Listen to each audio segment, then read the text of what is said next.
ಇದೊಂದು ಐತಿಹಾಸಿಕವಾದಂಥ ಕಾರ್ಯಕ್ರಮ. ನಮ್ಮೆಲ್ಲರಿಗೂ ಕೂಡ ಇದೊಂದು ಬಹಳ ಶುಭ ಗಳಿಗೆ. ಇಲ್ಲಿ ನಾವೆಲ್ಲ ಸೇರಿದ್ದೇವೆ. ನಮ್ಮ ಗ್ಯಾರಂಟಿ ಸರ್ಕಾರಕ್ಕೆ 2.5 ವರ್ಷ ತುಂಬಿದೆ. ಹುಟ್ಟಿದಾಗ ಭೂಮಿಲಿ ಮೇಲ್ಗಡೆ ಹುಟ್ಟುತ್ತೇವೆ, ಸತ್ತಾಗ ಭೂಮಿ ಒಳಗಡೆ ಹೋಗ್ತೇವೆ. ಆದರೆ ನಮ್ಮ ಸಾಧನೆಗಳೆಲ್ಲ ಮೇಲಿರ್ತದೆ. ಈ ಹಸ್ತ ನಿಮ್ಮ ಹಿತಕ್ಕೋಸ್ಕರ ಕೆಲಸವನ್ನ ಮಾಡ್ತಾ ಇದೆ. ಇವತ್ತು ಗಾಂಧಿ ಗ್ರಾಮದ ಪ್ರಶಸ್ತಿಯನ್ನ ಕೊಡ್ತಾ ಇದ್ದೇವೆ. ಮಹಾತ್ಮ ಗಾಂಧೀಜಿಯವರು ಈ ದೇಶಕ್ಕೆ ಸ್ವಾತಂತ್ರ್ಯವನ್ನ ತಂದುಕೊಡುವಂತ ನಾಯಕತ್ವ ವಹಿಸಿ 100 ವರ್ಷ ಆಯಿತು. ಆ ಸಂಭ್ರಮದಲ್ಲಿ ನಾವಿದ್ದೇವೆ. ಆ ಸ್ಥಾನದಲ್ಲಿ ಇವತ್ತು ನಮ್ಮ ACC ಅಧ್ಯಕ್ಷರಾದಂತ ಮಲ್ಲಿಕಾರ್ಜುನ್ ಖರ್ಗೆ ಅವರು 100 ವರ್ಷದ ನಂತರ ಈಗ ಪ್ರಿಯಾಂಕಾ ಖರ್ಗೆ ಅವರ ತಂದೆಯವರು ಅವರು ಗಾಂಧೀಜಿಯವರು ಕೂತಂತ ಜಾಗದಲ್ಲಿ ಇವತ್ತು ಅವರು ಕೂತಿದ್ದಾರೆ. ಭಾರತದ ಭವಿಷ್ಯ ಅಡಗಿರುವುದು ಹಳ್ಳಿಲಿ ಅಂತ ಹೇಳಿ ಗಾಂಧೀಜಿಯವರು ಒಂದು ಹಳ್ಳಿಗೆ ಒಂದು ಪಂಚಾಯತಿ, ಒಂದು ಸೊಸೈಟಿ, ಒಂದು ಶಾಲೆ ಇರಬೇಕು ಅಂತೇಳಿ ನಮ್ಮೆಲ್ಲರೂ ಕೂಡ ಮಾರ್ಗದರ್ಶನವನ್ನ ಕೊಟ್ಟರು. ಅಂತ ಜನರ ಆಸ್ತಿ ಉಳಿಸುವಂತ ಕೆಲಸ ನಮ್ಮ ಸರ್ಕಾರ ಪ್ರಿಯಾಂಕಾ ಖರ್ಗೆ ಅವರ ನಾಯಕತ್ವದಲ್ಲಿ ಇವತ್ತು ಮಾಡ್ತಾ ಇದ್ದೇವೆ. ಇವತ್ತು ಏನು ಈ ಒಂದು ಚಾಲನೆ ನಡೀತಾ ಇದೆ, ನಿಮ್ಮ ಮನೆ ಬಾಗಿಲಿಗೆ ಈ ಸೊತ್ತುವನ್ನು ತಂದುಕೊಡುವಂತ ಕೆಲಸವನ್ನ ನಾವು ಮಾಡ್ತಾ ಇದ್ದೇವೆ. ಇದೊಂದು ನಿಮ್ಮೆಲ್ಲರ ಬದುಕಿಗೆ ಒಂದು ಹೊಸ ರೂಪವನ್ನು ಕೊಟ್ಟು ಎಲ್ಲರ ಆಸ್ತಿಯ ದಾಖಲೆಗಳನ್ನ ಇವತ್ತು ಎಲ್ಲ ನಿಮ್ಮ ಊರಿನ ಗ್ರಾಮ ಪಂಚಾಯಿತಿಗಳಿಗೆ 11B ಖಾತೆಗಳನ್ನಾಗಿ ನೀಡ್ತಾ ಇದ್ದೇವೆ. ನೀವು ಅರ್ಜಿ ಹಾಕಿ 15 ದಿನ ಒಳಗೆ ನಿಮಗೆ ಈ ಖಾತೆಯನ್ನು ಕೂಡ ನಾವು ಕೊಡ್ಲಿಕ್ಕೆ ನಮ್ಮ ಸರ್ಕಾರ ತೀರ್ಮಾನ ಮಾಡಿದೆ. ಪ್ರಿಯಾಂಕಾ ಖರ್ಗೆ ಅವರು ಇದರ ಮಾರ್ಗದರ್ಶನವನ್ನು ಕೊಟ್ಟಿದ್ದಾರೆ. ಕಚೇರಿಗೆ ಯಾರು ಅಲಿಯೋದು ಬೇಡ ಅಂತ ಹೇಳಿ ಆನ್ಲೈನಲ್ಲೂ ಕೊಟ್ಟಿದ್ದೇವೆ ಮತ್ತು ಬಾಪೂಜಿ ಕೇಂದ್ರಗಳಲ್ಲೂ ಕೂಡ ಮಾಡಿಕೊಳ್ಳಿಕ್ಕೆ ಅವಕಾಶವನ್ನು ಮಾಡಿಕೊಟ್ಟಿದ್ದೇವೆ. ನಿಮ್ಮ ಮಕ್ಕಳಿಂದ ಯಾರು ಇದ್ರೆ ದಾಖಲೆಗಳನ್ನು ಹಾಕಿ ಅವರೇ ಅರ್ಜಿಗಳನ್ನು ತುಂಬುವಂತ ವ್ಯವಸ್ಥೆ ಕೂಡ ಫೋನ್ನಲ್ಲಿ ಅಲ್ಲಿ ಕಂಪ್ಯೂಟರ್ಗಳಲ್ಲಿ ಹಾಕೊಳ್ಳಿಕ್ಕೆ ಒಂದು ಅವಕಾಶವನ್ನು ಕೂಡ ನಾವು ಮಾಡಿದ್ದೇವೆ. ಈ ಸರ್ಕಾರ, ಕಾಂಗ್ರೆಸ್ ಸರ್ಕಾರ ಯಾವಾಗ ಅಧಿಕಾರ ಬಂದಿದೆ, ಉಳೂರಿಗೆ ಭೂಮಿ ಕೊಟ್ಟಿದೆ, ಬಗರ್ಕಂ ಸಾಗುವಳಿಯನ್ನ ಸಕ್ರಮ ಮಾಡಿದ್ದೇವೆ. ಅರಣ್ಯ ಭೂಮಿಯಲ್ಲೂ ಇದ್ದಂಥವ್ರಿಗೆ ಪರಿಶಿಷ್ಟ ಜಾತಿ, ಪರಿಶಿಷ್ಟ ಪಂಗಡ ಮತ್ತು ಸಾಮಾನ್ಯ ಜನರಿಗೆ 75 ವರ್ಷ, ಇದು 75 ವರ್ಷ, ಬೇರೆಯವ್ರಿಗೆ 25 ವರ್ಷ ST ಅವ್ರಿಗೆ, ಅದನ್ನು ಕೂಡ ನಾವು ಇವತ್ತು ಈ ಒಂದು ಸರ್ಕಾರ ಕಾನೂನು ಅಡಿಯಲ್ಲೇ ಅವ್ರಿಗೆಲ್ಲ ನಾವು ಸಹಾಯವನ್ನು ನಾವು ಮಾಡ್ಕೊಂಡು ಬಂದಿದ್ದೇವೆ. ಬೆಂಗಳೂರು ನಗರದಲ್ಲಿ ನಾನು 25 ಲಕ್ಷ ಆಸ್ತಿಗಳನ್ನ ಈಗಾಗಲೇ ನಾನು ಒಂದು ಆಂದೋಲನ ರೀತಿಯಲ್ಲಿ ಈ ಖಾತೆಯನ್ನು ಕೊಡ್ಲಿಕ್ಕೆ ಈಗಾಗಲೇ ನಾನು ಪ್ರಾರಂಭ ಮಾಡಿ 6 ಲಕ್ಷ ಜನರಿಗೆ ಈಗಾಗಲೇ ಕೊಟ್ಟಿದ್ದೇನೆ. ಮೊನ್ನೆ ನಮ್ಮ ಬಿಜಾಪುರದ ಇದರಲ್ಲಿ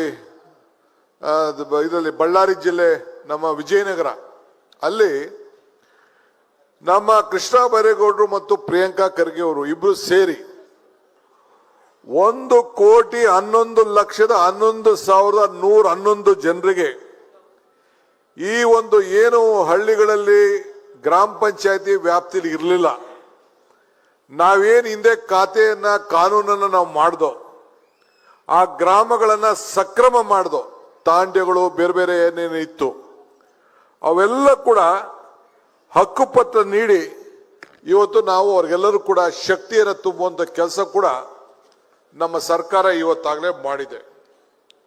ಸೊ ಹಂಗೆ ಹಸ್ತವನಿಗೆ ಊಟ ಕೊಡೋದಿರ್ಬೋದು, ಉದ್ಯೋಗ ಕೊಡೋದಿರ್ಬೋದು, ಅನ್ನ ಕೊಡೋದಿರ್ಬೋದು, ಈ ಎಲ್ಲ ಕೆಲಸವನ್ನು ಕೂಡ ನಮ್ಮ ಸರ್ಕಾರ ಮಾಡ್ಕೊಂಡು ಬಂದಿದೆ. ಜನರ ಶಕ್ತಿಯೇ ನಮ್ಮ ಶಕ್ತಿ. ಆ ಜನರೇ ನಮ್ಮೆಲ್ಲರ ಆಸ್ತಿ. ಇದು ನೀವೆಲ್ಲ ಗಮನದಲ್ಲಿ ಇಟ್ಕೊಳ್ಬೇಕು. ನೀವೆಲ್ಲ ನೋಡ್ತಾ ಇದ್ದೀನಿ, ಎಲ್ಲ ಯುವಕರೆಲ್ಲ ಬಂದಿದ್ದೀರಿ. ನಾನು ಒಬ್ಬ ತಾಲೂಕ್ ಪಂಚಾಯತಿ ಅಧ್ಯಕ್ಷನಾಗಿದ್ದೆ, ಜಿಲ್ಲಾ ಪಂಚಾಯತಿ ಮೆಂಬರ್ ಆಗಿದ್ದೆ. ನನಗೆ ನಿಮ್ಮ ಪಂಚಾಯತಿ ವ್ಯವಸ್ಥೆ ಹಿಂದೆ ನಾನು ನಾರಾಯಣ ಸಭೆ ಇಲ್ಲಿದ್ದಾರಲ್ಲ, ಅವರು ಜಿಲ್ಲಾ ಪರಿಷತ್ ಅಧ್ಯಕ್ಷರು, ಪರಿಷತ್ ಅಲ್ವಾ ನಮ್ದು, ಆಗ ಜಿಲ್ಲಾ ಪರಿಷತ್ ಅಂತಿತ್ತು. ಅವರು ಅಧ್ಯಕ್ಷರಾಗಿದ್ರು, ಆಡಳಿತ ಪಕ್ಷದಲ್ಲಿದ್ದರು. ಅವರು ಜನತಾದಳದಲ್ಲಿ, ನಾನು ಕಾಂಗ್ರೆಸ್ ಇಂದ ನಾನು ವಿರೋಧ ಪಾರ್ಟಿಲಿದ್ದೆ. ಆಗ ಮೆಂಬರ್ ಆಗಿದ್ದೆ, ಎಲೆಕ್ಷನ್ ಸೋತಿದ್ದೆ. ಆದರೂ ಜಿಲ್ಲಾ ಪಂಚಾಯತಿಗೆ MLA ನಿಂತಿದ್ದವನು ನಾನು ನಿಂತ್ಕೊಂಡಿದ್ದೆ. ನಿಂತು ಗೆದ್ದು ಆಮೇಲೆ ತಿರ್ಗಾ MLA ಆದೆ, ತಿರ್ಗಾ ರಾಜೀನಾಮೆ ಕೊಟ್ಟೆ. ಈಗ ಆಗಿಂದ ಸತತವಾಗಿ ವಿಧಾನಸೌಧದಲ್ಲಿ ಕೂತಿದ್ದೇನೆ. ರಾಜೀವ್ ಗಾಂಧಿ ಅವರ ಕಲ್ಪನೆ ಈ ಪಂಚಾಯತಿಯಿಂದ ಪಾರ್ಲಿಮೆಂಟ್ ವರೆಗೂ ನಾಯಕರನ್ನ ಬೆಳೆಸಬೇಕು ಅಂತೇಳಿ. ಶಿವಣ್ಣ 2 ನಿಮಿಷ ಕೂತ್ಕೋ, ಆಮೇಲೆ ಮಾತಾಡುವಂತೆ, ನಿನ್ನ ಸ್ಥಾನ ಎಲ್ಲ ಆಮೇಲೆ ಕೇಳುವಂತೆ. ರಾಜೀವ್ ಗಾಂಧಿ ಅವರ ಕಲ್ಪನೆ ಈ ದೇಶದಲ್ಲಿ ಹೊಸ ನಾಯಕರನ್ನ ತಯಾರು ಮಾಡಬೇಕು. ಹೊಸ ನಾಯಕರು ಎಲ್ಲಿಂದ ತಯಾರು ಮಾಡಬೇಕು? ಪಂಚಾಯಿತಿಯಿಂದ, ಸ್ಥಳೀಯ ಸಂಸ್ಥೆಗಳಿಂದ ಈ ನಾಯಕರು ಉತ್ಪತ್ತಿ ಆಗಬೇಕು ಅನ್ನೋದು ಅವರ ಕಲ್ಪನೆ. 73, 74 ತಲುಪಡಿ. ಇವತ್ತು ನಿಮ್ಗೆಲ್ಲ ಬಿಡಿ ಜತಿ ಹೆಸರು ಕೇಳಿದ್ದೀರಿ. ಅವರು ಈ ರಾಷ್ಟ್ರದ ರಾಷ್ಟ್ರಪತಿಗಳಾಗಿದ್ದರು, ಈ ರಾಜ್ಯದ ಮುಖ್ಯಮಂತ್ರಿ ಆಗಿದ್ದರು. ವಿಲಾಸರಾವ್ ದೇಶಮುಖ್ ಕೇಳಿದಿರಿ, ಮಹಾರಾಷ್ಟ್ರದ ಮುಖ್ಯಮಂತ್ರಿ ಆಗಿದ್ದರು. ಅವರು ಗ್ರಾಮ ಪಂಚಾಯತಿ ಅಧ್ಯಕ್ಷರಾಗಿದ್ದರು, ಅವರು ಮುಖ್ಯಮಂತ್ರಿ ಆಗಿದ್ದರು. ಬಿಡಿ ಜತ್ತಿಯವರು ಕೂಡ ನಮ್ಮ ರಾಜ್ಯದಲ್ಲಿ ಬಿಜಾಪುರ ಜಿಲ್ಲೆಯ ಒಬ್ಬ ಪಂಚಾಯತಿ ಅಧ್ಯಕ್ಷರಾಗಿದ್ದರು. ಅಂದ್ರೆ ಇವತ್ತು ಜವಾಹರ್ಲಾಲ್ ನೆಹರೂರವರು ನಮ್ಮ ಪ್ರಧಾನಮಂತ್ರಿಗಳಾಗಿದ್ದರು. ಅವರು ಕೂಡ ಅಲಹಾಬಾದ್ ಮುನ್ಸಿಪಾಲಿಟಿಯ ಅಧ್ಯಕ್ಷರಾಗಿ ಅವರು ಕೆಲಸವನ್ನ ಮಾಡ್ಕೊಂಡು ಬಂದರು. ಇವತ್ತು ತಾನೇ ನಾವು ಕೆಂಗಲ್ ಹನುಮಂತಯ್ಯನವ್ರಿಗೆ ನಾನು ಮುಖ್ಯಮಂತ್ರಿಗಳು ಹೋಗಿ ಗೌರವನ ಸಲ್ಲಿಸುವಂತ ಕಾರ್ಯಕ್ರಮ ಮಾಡಿ ಇಲ್ಲಿಗೆ ಬಂದು, ಅವರು ಕೂಡ ಬೆಂಗಳೂರು ನಗರದ ಮುನ್ಸಿಪಾಲಿಟಿ ಅಂದ್ರೆ CMCಗೆ ಅವರು ಕೂಡ ಅಧ್ಯಕ್ಷರಾಗಿ ಕೆಲಸವನ್ನ ಮಾಡಿದ್ರು. ನಾನು ಯಾಕೆ ಹೇಳ್ತಾ ಇದ್ದೀನಿ ಅಂದ್ರೆ, ನಿಮ್ಮೆಲ್ಲರಿಗೂ ಕೂಡ ರಾಜೀವ್ ಗಾಂಧಿಯವರ 73ನೇ 74ನೇ ತಿದ್ದುಪಡಿಯ ಕಲ್ಪನೆ ಈ ದೇಶದಲ್ಲಿ ಭವಿಷ್ಯವನ್ನ ಗ್ರಾಮೀಣ ಪ್ರದೇಶದಲ್ಲಿ ಕೆಲಸ ಮಾಡಿದಂಥವ್ರಿಗೆ, ಸ್ಥಳೀಯ ಸಂಸ್ಥೆಯಲ್ಲಿ ಕೆಲಸ ಮಾಡಿದವ್ರಿಗೆ ನಾಯಕತ್ವವನ್ನು ಕೊಡಬೇಕು ಅನ್ನೋದು ಕಾಂಗ್ರೆಸ್ನ ಮೂಲ ಉದ್ದೇಶ. ಇದನ್ನು ತಾವೆಲ್ಲ ಗಮನದಲ್ಲಿ ಇಟ್ಕೊಂಡಿರ್ಬೇಕು. ಇವತ್ತು ನರೇಗಾ ಯೋಜನೆ ವಿಚಾರ ಇದೆ. ನಾನು ನನ್ನ ತಾಲೂಕಲ್ಲಿ, ನನ್ನ ಕ್ಷೇತ್ರದಲ್ಲಿ ಹೋದ ವರ್ಷ, ನೀವು ನಂಬ್ತಿರೋ ಬಿಡ್ತಿರೋ, 1 ವರ್ಷಕ್ಕೆ 250 ಕೋಟಿ ರೂಪಾಯಿ ಕೆಲಸ ಆಗುವಂತ ಕೆಲಸವನ್ನ ಮಾಡಿದೆ. ಏನೆಲ್ಲ ಗಾಬರಿ ಆಗ್ಬಿಟ್ರು, ಎಲ್ಲ ಬಿಜೆಪಿಯವರು, ಬೇರೆ ಬೇರೆಯವರೆಲ್ಲ ಗಾಬರಿ ಆಗ್ಬಿಟ್ರು. ಸೆಂಟ್ರಲ್ ಗೌರ್ಮೆಂಟ್ ಅವರೆಲ್ಲ ಏನೋ DK ಶಿವಕುಮಾರ್ ಲೂಟಿ ಹೊಡೆದು ಬಿಟ್ಟವನೆ, ಸುಳ್ಳು ಬರೆದು ಬಿಟ್ಟವನೆ, ಏನೋ ಹೊಸದಾಗಿ ಏನೋ ಕ್ರಿಯೇಟ್ ಮಾಡ್ಬಿಟ್ಟಿದ್ದಾನೆ ಅಂತ ಹೇಳಿ ಏನ್ ತಂಡ ಮೇಲೆ ತಂಡ ಬಂದ್ಬಿಡ್ತು. ಕೊನೆಗೆ ಒಂದು 25-30 ಎನ್ಕ್ವೈರಿ ಕೂಡ ಆಯ್ತು. ಹೆಂಗ್ ಮಾಡ್ದ, ಏನ್ ಸಾಧ್ಯ ಅಂತೇಳಿ.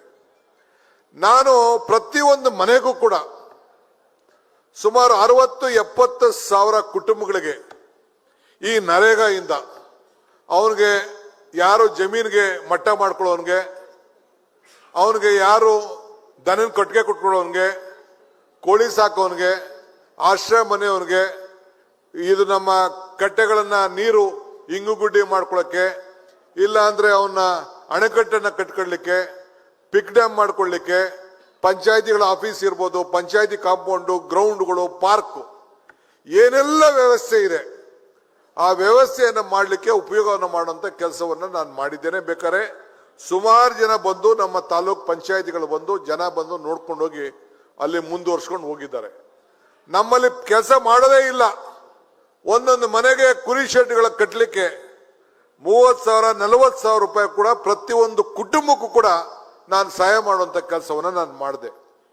ನಿಮ್ಮ ಶಕ್ತಿ ಏನಿದೆ ಅಂತಂದ್ರೆ, ಹಿಂದೆ ಒಬ್ಬ ಮಾಜಿ ಮುಖ್ಯಮಂತ್ರಿಗಳು ಹೆಸರು ಹೇಳೋದು ಬಿಡ, ಅವ್ರು ಏನ್ರಿ ಪಂಚಾಯತಿಯವ್ರನ್ನ ಉಪಯೋಗಿಸ್ಕೊಂಡು ಈ ನಮ್ಮ ಇದು ಸಂದರ್ಭದಲ್ಲಿ, ಯಾವ್ದ ಕೋವಿಡ್ ಸಂದರ್ಭದಲ್ಲಿ, ಇಲ್ಲ ನಮ್ಮ ರವಿ ಇಲ್ಲೇ ಇದ್ದಾರೆ, ಕೋವಿಡ್ ಸಂದರ್ಭದಲ್ಲಿ ಪ್ರತಿಯೊಂದು ಕುಟುಂಬಕ್ಕೆ ಸುಮಾರು 10,000 ರೂಪಾಯಿ ವೆಚ್ಚದ ಸಾಮಾನುಗಳು, ಆಹಾರ ಪದಾರ್ಥಗಳು, ತರಕಾರಿ ಪದಾರ್ಥಗಳು, ಮನೆ ಪದಾರ್ಥಗಳು ಎಲ್ಲ ಸೇರಿ 10,000 ರೂಪಾಯಿದು ಪಂಚಾಯತಿ ಹಣದಲ್ಲಿ ಕೊಡುವಂತ ಕೆಲಸವನ್ನ ನಾನು ಮಾಡಿದೆ.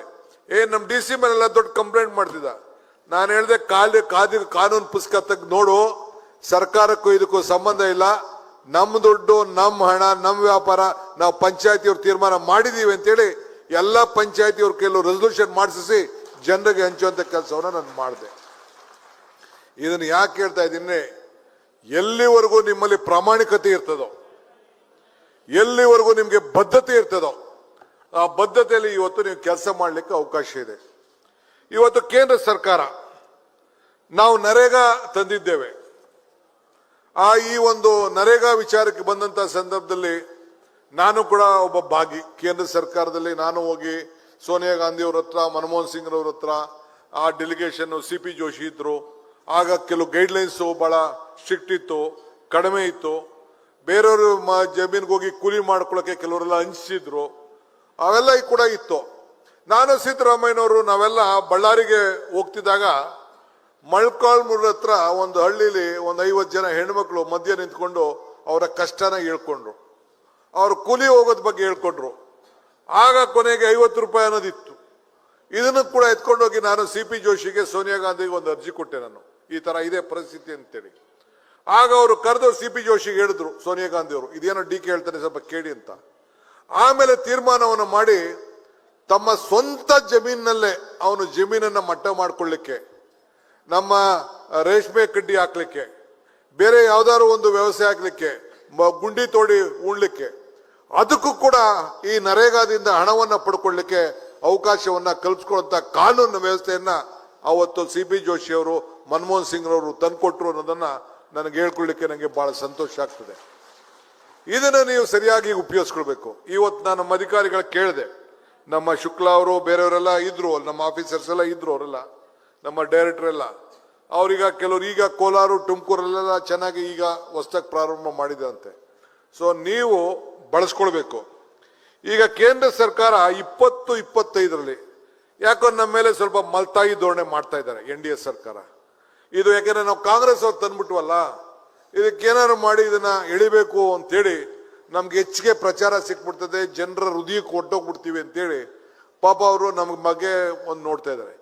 2021ರಲ್ಲಿ 14,65,00,000 ಮ್ಯಾಂಡೇಟ್ಸ್ ಇತ್ತು, ಮಾನವ ದಿನಗಳು. ನಿಮ್ಗೆಲ್ಲ ಗೊತ್ತಿದೆ ಮಾನವ ದಿನ ಅಂತೇಳಿ. ಈ ವರ್ಷ 9 ಕೋಟಿಗೆ ತಂದಿಳಿಸಿದ್ದಾರೆ. ಅಂದ್ರೆ ಆಲ್ಮೋಸ್ಟ್ 40% ಅಷ್ಟು ಕಡಿಮೆ ಇಟ್ಟಿದ್ದಾರೆ. 55,910 ಕೋಟಿ ರೂಪಾಯಿ ಬಂದಿತ್ತು ಹಿಂದೆ 2021ರಲ್ಲಿ, 21-22ರಲ್ಲಿ. ಈಗ 2,691 ಕೋಟಿ ಬಂದಿದೆ.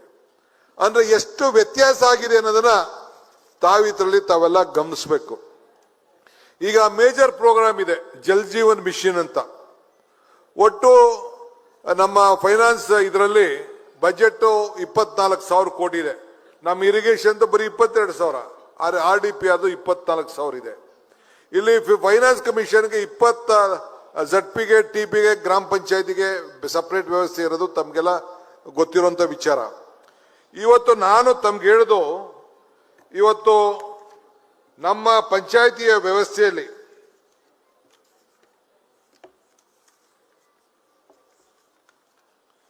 ಇವತ್ತು ಜಲ್ ಜೀವನ್ ಮಿಷನ್ಗೆ 35,000 ಕೋಟಿ ರೂಪಾಯಿ ಇದರ ಹಣ ಅಲ್ವಾ, 35,000 crores.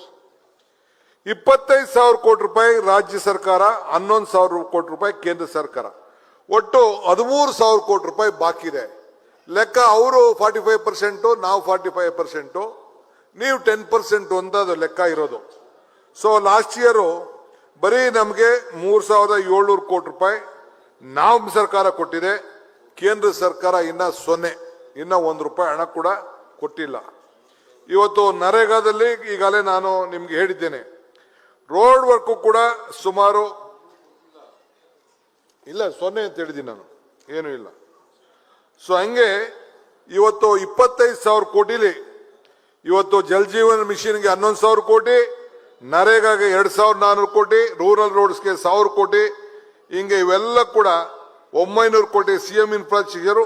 ಮೊನ್ನೆ ನಾನು ಪ್ರಿಯಾಂಕಾ ಖರ್ಗೆ ಅವರು ಅಲ್ಲಿ ನನಗೆ ಮಲ್ಲಿಕಾರ್ಜುನ್ ಖರ್ಗೆ ಸಾಹೇಬರು ಕರ್ಕೊಂಡೋಗಿ ಆ ಕಲ್ಯಾಣ ಕರ್ನಾಟಕದಲ್ಲಿ ಈ ರಸ್ತೆಗೆ ಆ ಸ್ಕೀಮ್ ಹೆಸರೇನು, ಕಲ್ಯಾಣ ಪಥ, ಒಂದು ಒಳ್ಳೆ ಯೋಜನೆಯನ್ನ ತೆಗೆದುಕೊಂಡು ಬಂದು ನಾವು ಏನು 5,000 ಕೋಟಿ ರೂಪಾಯಿ ನಮ್ಮ ಸರ್ಕಾರ ಅವ್ರಿಗೆ ಕೊಡ್ತಾ ಇದೆ, ಅದರಲ್ಲಿ ಒಂದು ಹೊಸ ಯೋಜನೆಯನ್ನು ತಯಾರು ಮಾಡಿ ಅಲ್ಲಿ ಕೊಟ್ಕೊಂಡು ಬಂದಿದ್ದಾರೆ.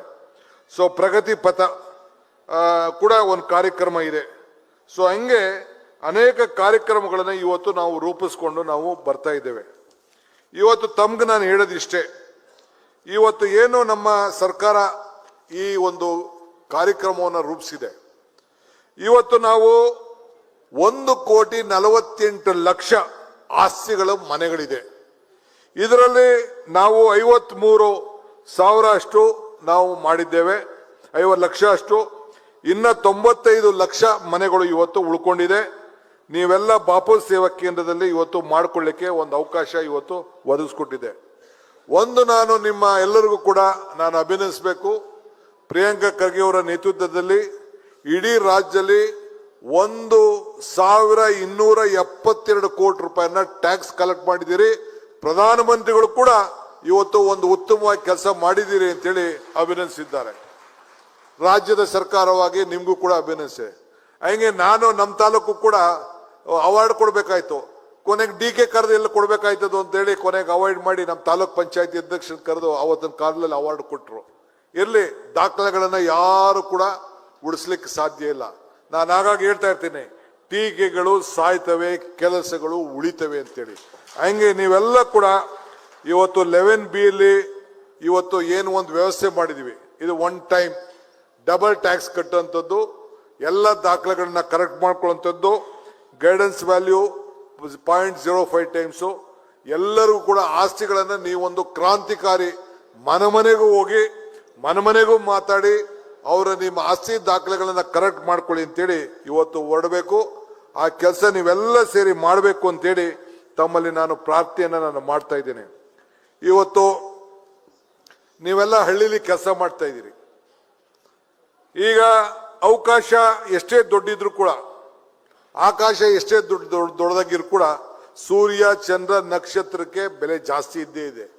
ಹಂಗೆ ಮನುಷ್ಯ ನೀವು ಎಷ್ಟೇ ದೊಡ್ಡವರಾಗ್ಲಿ ಚಿಕ್ಕವರಾಗ್ಲಿ, ನೀವು ಮಾಡೋಂಥ ಒಂದು ಚಿಕ್ಕ ಕೆಲಸಕ್ಕೂ ಕೂಡ ಸಮಾಜ ನಿಮ್ಮನ್ನ ಗುರುಸ್ತದೆ. ಇದು ನೀವು ತಲೆಯಲ್ಲಿ ಇಟ್ಕೊಳ್ಳಿ. ಇವತ್ತು ಗೌರವದಿಂದ ನಿಮಗೆ ಈ ಸೇವೆ ಮಾಡುವಂತ ಒಂದು ಅವಕಾಶ ಸಿಕ್ಕಿದೆ. ದೇವರು ವರನೂ ಕೊಡುದಿಲ್ಲ, ಶಾಪನೂ ಕೊಡುದಿಲ್ಲ, ಅವಕಾಶ ಮಾತ್ರ ಕೊಡ್ತಾನೆ.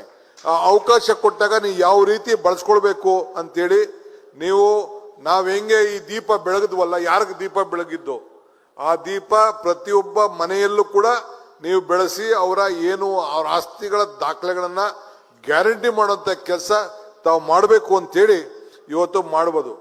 ಈ ಬೆಳಕೆ ಇಲ್ಲದೆ ಹೋದ್ರೆ ದಾರಿಯಲ್ಲಿ ನಾವು ನಡಿಬಹುದು, ಆದ್ರೆ ಕನಸೇ ಇಲ್ಲದೆ ದಾರಿಯಲ್ಲಿ ನಡೀಲು ಸಾಧ್ಯ ಇಲ್ಲ. ಹಂಗೆ ನಿಮ್ಗೂ ಕೂಡ ನಾನು ಪಂಚಾಯತಿ ಅಧ್ಯಕ್ಷನಾಗಿದ್ದೀನಿ, PDO ಆಗಿದ್ದೀನಿ, ಪಂಚಾಯತಿ ಮೆಂಬರ್ ಆಗಿದ್ದೀನಿ. ನಾನು ಕೂಡ ನನ್ನ ಕಾಲದಲ್ಲಿ ಸಾಕ್ಷಿ ಗುಡ್ಡೆಯನ್ನ ಈ ಪಂಚಾಯತಿಲಿ ಬಿಟ್ಟು ಹೋಗ್ಬೇಕು ಅನ್ನೋದು ನಿಮ್ಗೆ ಇರಬೇಕು. ಯಾಕೆಂದ್ರೆ ರಿಸರ್ವೇಶನ್ ಅಲ್ಲಿ ಬೇಕಾದಷ್ಟು ಬದಲಾವಣೆಗಳು ಕೂಡ ಎಲ್ಲ ಆಗ್ತಾ ಇರ್ತದೆ. ಸೊ ಹಿಂಗೆಲ್ಲ ಕೂಡ ಈ ವಿಚಾರಗಳಿದೆ.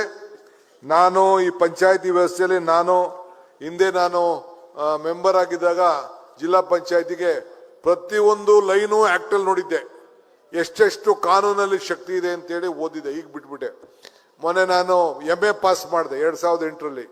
ಲೋಕಲ್ ಬಾಡಿ ಎಲೆಕ್ಷನ್ ಒಂದು ಸಬ್ಜೆಕ್ಟ್, ಲೋಕಲ್ ಬಾಡಿ ಬಗ್ಗೆ ಒಂದು ಸಬ್ಜೆಕ್ಟ್ ಇತ್ತು, ನಮ್ಮ ಗ್ರಾಮ ಪಂಚಾಯತಿ ಮತ್ತು ಮುನ್ಸಿಪಾಲಿಟಿಗಳ ಬಗ್ಗೆ. ನನಗೆ ನಮ್ಮ ಯಾರೋ ಯೂನಿವರ್ಸಿಟಿಯವ್ರು ಹೇಳ್ತಿದ್ರು, ಅತಿ ಹೆಚ್ಚು ಮಾರ್ಕು ನಿಮಗೆ ಬಂದಿದೆ ಸ್ವಾಮಿ ಅಂತೇಳಿ. ನನ್ನ ಅನುಭವದಲ್ಲಿ ನಾನು ಬರೆದಿದ್ದೆ. ಸೊ ಹಂಗೆ ನಾನು ಗ್ರಾಜುಯೇಟ್ ಆದಾಗ ರೀಸೆಂಟಾಗಿ ನಾನು 2007-8ರಲ್ಲಿ ಎಕ್ಸಾಮ್ ಬರೆದು MA ಪಾಸ್ ಮಾಡಿದೆ. ಸೊ ಆಗ ನನಗೆ ನನ್ನ ಅನುಭವದಲ್ಲಿ ಬರೆದು, ಹಂಗೆ ನೀವು ಪ್ರತಿಯೊಬ್ಬರು ಕೂಡ ಕಾನೂನನ್ನ ತಿಳ್ಕೊಳ್ಬೇಕು. ಕಾನೂನಲ್ಲಿ ತಪ್ಪು ಮಾಡಕ್ ಹೋಗ್ಬೇಡಿ, ಕಾನೂನು ಬಿಟ್ಟು ಕೆಲಸ ಮಾಡಕ್ ಹೋಗ್ಬೇಡಿ. ಕಾನೂನು ಬಿಟ್ಟು ಕೆಲಸ ಮಾಡಕ್ ಹೋಗಿ ದುಡ್ಡಿನ ಆಸೆಗೆ ಎಲ್ಲ ಕೊನೆಗೆಲ್ಲೋ ಕೆಲವರೆಲ್ಲ ಆಲೆ ಪೊಲೀಸ್ ಸ್ಟೇಷನ್, ಕೇಸು, ಜೈಲು ಇವೆಲ್ಲ ಆಗಿದೆ. ಯಾವ ದುಡ್ಡು ಕೂಡ ನಿಮ್ಗೆ ಉಳಿದಿಲ್ಲ. ನೀವೇನಾದ್ರು ಒಂದು ಒಳ್ಳೇದು ಮಾಡ್ತೀರಿ ಅದು ಮಾತ್ರ ಇವತ್ತು ಉಳ್ಕೊಳ್ಳಿಕ್ಕೆ ಸಾಧ್ಯ. ಇವತ್ತು ಒಳ್ಳೆ ಅಧಿಕಾರಿಗಳಿದ್ದಾರೆ, ನಮ್ಮ ರಣದೀಪ್ ಅವರು, ಸಮೀರ್ ಅವರು, ನಮ್ಮ ಅರುಂಧತಿ, ಇವರೆಲ್ಲ ಬಹಳ ಪ್ರಾಮಾಣಿಕವಾದಂಥ ಅಧಿಕಾರಿಗಳು, ಒಳ್ಳೆ ಮಾರ್ಗದರ್ಶನವನ್ನು ಕೊಡ್ತಾ ಇದ್ದಾರೆ. ನನಗೂ ಅವರೆಲ್ಲ ನಾನು ಇಲ್ಲಿ ಬರಕ್ಕಿನ ಮುಂಚಿದೆ ಅವ್ರ ಹತ್ರ ಅನೇಕ ವಿಚಾರಗಳನ್ನ ಯಾವ ರೀತಿ ಈ ಇಲಾಖೆ ನಡೀತಾ ಇದೆ ಅಂತೇಳಿ ನಾನು ಕೂಡ ಪರಿಶೀಲನೆ ಮಾಡಿದೆ, ವಿಮರ್ಶೆ ಮಾಡಿದೆ. ಬಹಳ ಉತ್ತಮವಾಗಿ ನಿಮ್ಮೆಲ್ಲರೂ ಕೂಡ ಒಟ್ಟಿಗೆ ತೆಗೆದುಕೊಂಡು ಹೋಗುವಂತ ಕೆಲಸ ಮಾಡಿದ್ದಾರೆ. ಇಡೀ ರಾಜ್ಯಕ್ಕೆ ಮುಂದಿನ ದಿನಗಳಲ್ಲಿ ನಿಮ್ಮೆಲ್ಲರೂ ಕೂಡ ಒಂದು ಸೇರಿಸಿ ಒಂದು ದೊಡ್ಡ ಕಾರ್ಯಕ್ರಮವನ್ನು ಮಾಡುವಂತ ವಿಶೇಷ ಕಾರ್ಯಕ್ರಮವನ್ನು ನಾವು ರೂಪಿಸ್ತೇವೆ. ವಿಶ್ವಾಸ ಇರಲಿ. ಎಲ್ಲರೂ ಕೂಡ ಮನೆ ಮನೆಗೆ ಹೋಗಿ ನೀವು ಭೇಟಿ ಮಾಡಿ ಜನರ ಹೃದಯನ ಗೆಲ್ಲಕ್ಕೆ ನಿಮ್ಗೊಂದು ದೊಡ್ಡ ಅವಕಾಶ ಇದೆ. ಗಾಂಧೀಜಿಯವರು ಏನ್ ಹೇಳ್ತಾರೆ, ನಿನ್ನನ್ನು ಕಂಟ್ರೋಲ್ ಮಾಡ್ಬೇಕಾದ್ರೆ ನಿನ್ನ ಮೆದ್ಲು ಉಪಯೋಗಿಸು, ಬೇರೆಯವ್ರನ್ನ ಕಂಟ್ರೋಲ್ ಮಾಡ್ಬೇಕಾದ್ರೆ ನಿನ್ನ ಹೃದಯ ಉಪಯೋಗಿಸು ಅಂತ ಹೇಳ್ತಾರೆ. ಅಂದ್ರೆ ಪ್ರೀತಿಯಿಂದ ಸೇವೆ ಮಾಡಿ ಜನರನ್ನ ಕೆಲಸ ಮಾಡು ಅಂತೇಳಿ ಮಹಾತ್ಮ ಗಾಂಧೀಜಿಯವರು ಹೇಳ್ತಾರೆ. ಹಂಗೆ ಇವತ್ತು ಆಗಿದೆ. ನಮ್ಮ ಡಿ.ಆರ್. ಪಾಟೀಲ್ ಇದ್ದಾರೆ, ಅವರು ಪಂಚಾಯತ್ ವ್ಯವಸ್ಥೆಯಲ್ಲಿ ಅವರು ಮಗ್ನರಾಗಿದ್ದಾರೆ. ಅವ್ರಿಗೂ ದೊಡ್ಡ ಅನುಭವ ಇದೆ. 3 ಸತಿ MLA ನಮ್ಮ ಜೊತೆ ಆಗಿದ್ರು. ಈಗ ಅವ್ರಿಗೆ ಈ ಜವಾಬ್ದಾರಿಯನ್ನ ಸ್ಥಳೀಯ ಸಂಸ್ಥೆ ಪಂಚಾಯತ್ ರಾಜ್ ವ್ಯವಸ್ಥೆಯಲ್ಲಿ ಕೆಲಸ ಮಾಡಿದ್ರು. ಅವರು ನಮ್ಮ ನಾರಾಯಣ ಸ್ವಾಮಿ ಎಲ್ಲ ಈಗ ಅವರು ಕೂಡ ಎಲ್ಲ ಮಾಡಿದ್ದಾರೆ. ನಮ್ಮ ಇರುವಂತ MLAಗಳೆಲ್ಲ ಕೂದಿರೋರೆಲ್ಲ ಬಹಳ ಪಂಚಾಯತಿಯಲ್ಲಿ ನಾವು ಅವ್ರನ್ನ ಕರೀಲೇ ಇಲ್ಲ, ಅವರಿಗೆ ಆಸಕ್ತಿ ಎಲ್ಲ ಈಗ ಸ್ಟೇಜ್ ಮೇಲೆ ಕೂತಿರೋರೆಲ್ಲ ಕೂಡ ನಿಮ್ಮ ಸ್ಥಳೀಯ ಸಂಸ್ಥೆಗಳ ಬಗ್ಗೆ ಆಸಕ್ತಿ ಇಟ್ಕೊಂಡು ನಿಮಗೆ ಬೆಂಬಲ ಕೊಡ್ಲಿಕ್ಕೆ ಬಂದಿದ್ದಾರೆ. ಸಿದ್ದರಾಮಯ್ಯನವರ ನೇತೃತ್ವದ ಸರ್ಕಾರ ಪ್ರಿಯಾಂಕ್ ಖರ್ಗೆ ಅವರ ಮುಖಂಡತ್ವದಲ್ಲಿ ಒಂದು ದೊಡ್ಡ ಐತಿಹಾಸಿಕವಾದಂತಹ ಗ್ರಾಮೀಣ ಪ್ರದೇಶದ ಜನರ ಬದುಕಿಗೆ ಕಾರ್ಯಕ್ರಮವನ್ನು ರೂಪಿಸ್ತಾ ಇದ್ದೇವೆ. ಇದನ್ನ ನಾನು ಏನ್ ಹೇಳಿದ್ದೀನಿ ಅಕ್ಷರ ಸಹ ಪ್ರತಿಯೊಂದು ನಂಬರು ಕೂಡ ಬಹಳ ಶಾಶ್ವತವಾಗಿ ಉಳ್ಕೊಳ್ಳುವಂಥದ್ದು. ನೀವೆಲ್ಲ ಸೇರಿ ಜನರ ಹೃದಯವನ್ನ ಗೆಲ್ಲಬೇಕು ಅಂತ ಹೇಳಿ ತಮ್ಮನ್ನು ಪ್ರಾರ್ಥಿಸಿ, ಈ ಸರ್ಕಾರ ನಿಮ್ಗೋಸ್ಕರ ಇದೆ, ನಿಮ್ಮ ಕೈಯನ್ನು ಬಲಪಡಿಸಲಿದೆ. ಸ್ಥಳೀಯ ಸಂಸ್ಥೆಗಳೇ ನಮ್ಮ ಆಧಾರ ಸ್ತಂಭ, ನೀವು ನಾಯಕರಾಗಿ ಬೆಳಿಬೇಕು, ನಮ್ಮ ಆಶೀರ್ವಾದ ನಿಮ್ಮ ಜೊತೆಯಲ್ಲಿದೆ ಅಂತ ಹೇಳಿ ಪ್ರಾರ್ಥಿಸಿ ನನ್ನ ಮಾತನ್ನು ಮುಗಿಸ್ತೇನೆ. ನಮಸ್ಕಾರ.